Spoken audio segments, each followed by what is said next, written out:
You're going to try and escape? No, you have to stay in the box. Hello everyone. It has been a few days since we've last had an update up here. We're in a little bit of a holding pattern until we can organise to get the new loft set up. But today is actually the last day that we'll have these babies here. They're going to their new home tomorrow. So I thought we should get them out and have a quick look. Let's pull them out now. So these two little ones have grown up quite nicely. I'm really impressed with how they've turned out. It'll be interesting to see if they molt in much white as they get a bit older.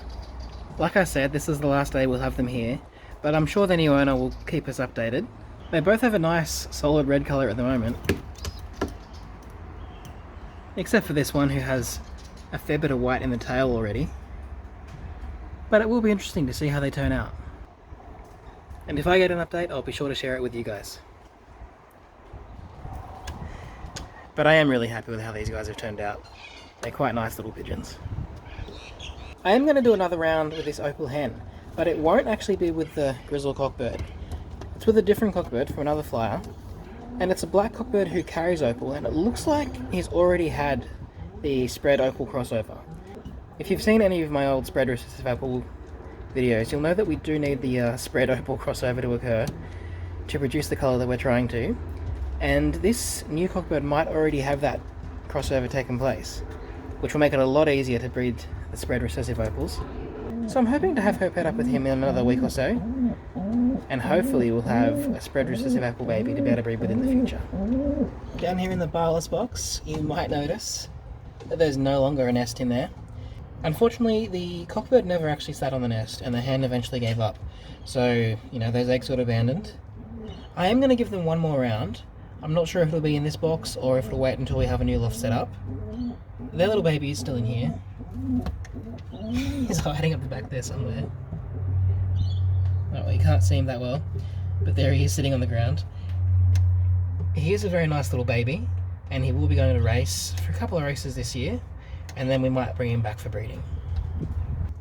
You probably haven't seen much of these babies, but I might pull them out and give you a look.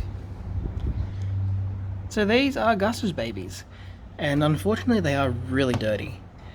It's been raining just about every day for the past 3 or so weeks here, and when it hasn't been raining we've had very high humidity, which means the boxes just haven't had a chance to dry out, which is really not great for breeding pigeons. And unfortunately that's just led to the mess that these guys are in.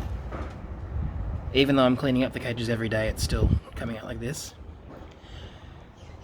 It doesn't look like we got a brown baby out of this pair so far. They both look like they're going to be black pieds, and I am just as surprised as you are to see how much white there is.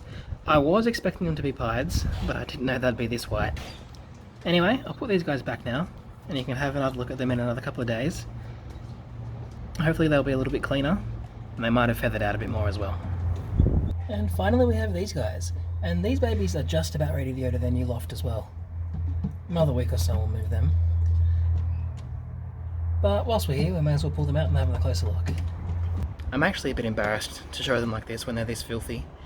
The weather doesn't actually get into their boxes. They are completely shielded from the rain. It's just the humidity. It's rained almost every day for the past 3 weeks and they just don't get a chance to dry out. So even though I am cleaning them every day, unfortunately they end up like this.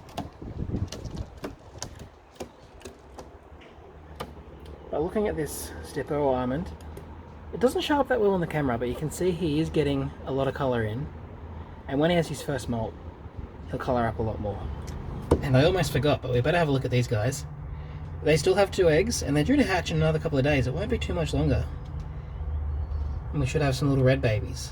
And these should be quite good babies too, so I'm really looking forward to seeing them come out. But guys, that's it for today. I'm sorry it's been so long since the last update. Hopefully it won't be too much longer, and we'll organise our new loft. And then we can start making some flying videos, some training videos, because I know they're the videos that you guys want to see, and they are also the videos that I want to make.